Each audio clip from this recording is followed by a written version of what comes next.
Could your shop be working on ADAS systems and not even know it? We answer some of your top questions next.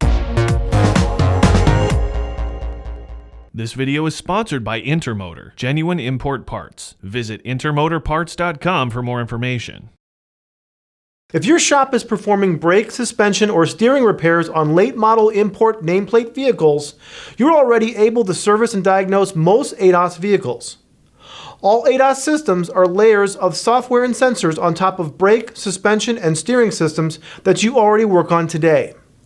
ADAS systems like lane keep, pre-braking, and autonomous driving features will disable the suspension, brakes, and steering if they're not operating as intended. Brake pad replacement is the second most frequent repair at most import nameplate shops, right behind oil changes. You will still be able to replace brake pads and rotors on vehicles with ADAS systems, but you need to be aware of some changes. On many vehicles with pre-braking systems like Mercedes-Benz, the ABS charges an accumulator when the vehicle is turned on or the keys are near the vehicle.